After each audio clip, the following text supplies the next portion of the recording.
DJ, you value music because you play it and you support it and you buy the artist's albums and you buy the artist's singles and you buy the artist's CDs.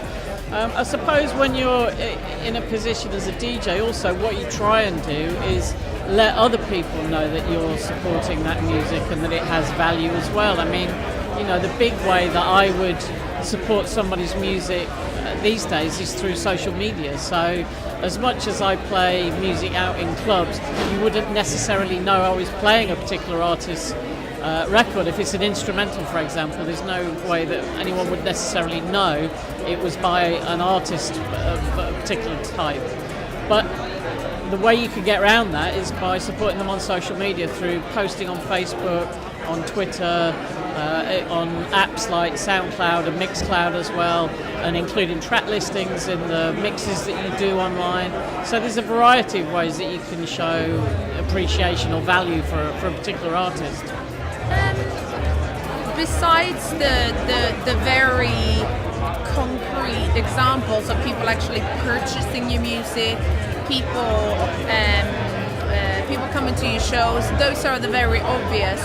I think that when people reach out to you, those are the maybe the more abstract that you don't know, but the ones that really, really feeds your soul is when people reach out to you and say, you know, that song got me through this, or I really connect with that, and the way that you tell stories, or the way that you express yourself, or the respect that you can feel from musicians when you step into a session and they're like, I've heard of you, or the fact that they notice that your level of knowledge and understanding and passion for what you do kind of transcends more on a quiet level as you're playing, when people kind of it's like any conversation, you know, where you feel that you have respect for what the other person's saying. And I think, you know, just continuing to share with people when you do feel that connection to their work, or do you feel like you know, the work is inspiring to you, is something that's important for me to do.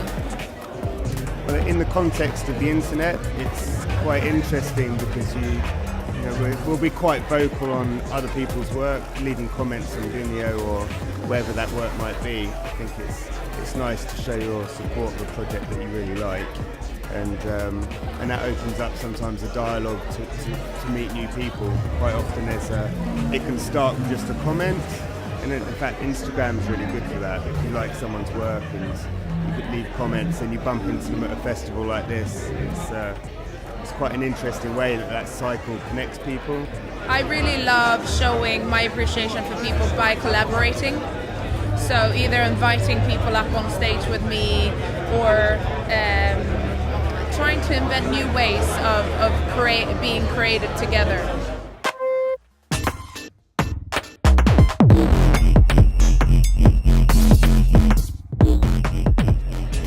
Obviously, there is a big difference between creative value and commercial value. I think in terms of the commercial value, for me, I think, again, I come back to the director-fan relationship here. Traditionally in the music industry, we made a record and we said this record is worth £10, and that's an arbitrary figure. How can you possibly value a bit of music? So it's a random figure that you then put out there and you hope that people will pay it.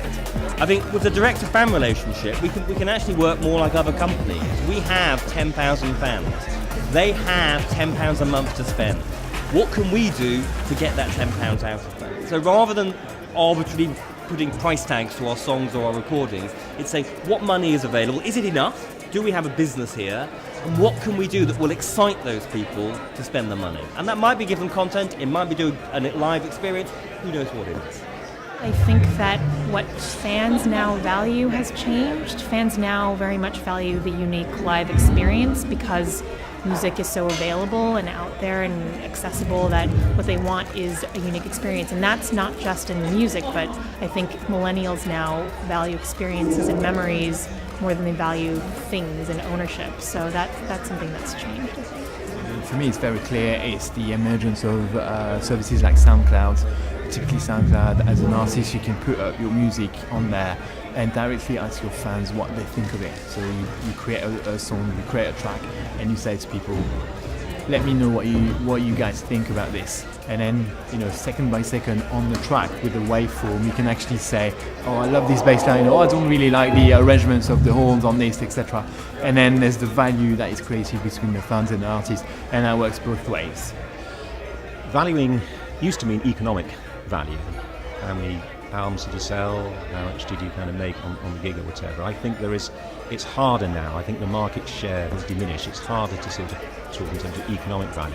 Now it's in terms of the sort of value you might get from appreciative audiences or whatever, that they express through kind of likes or whatever on social networks or whatever, or on YouTube. Or alternatively, playing gigs, it's the appreciation of your peers, people doing similar, very adventurous kind of music, who are now kind of existing in very sort of mutually supportive environments, maybe 20 or 30 people at a gig, all kind of doing the same kind of thing, all supporting each other.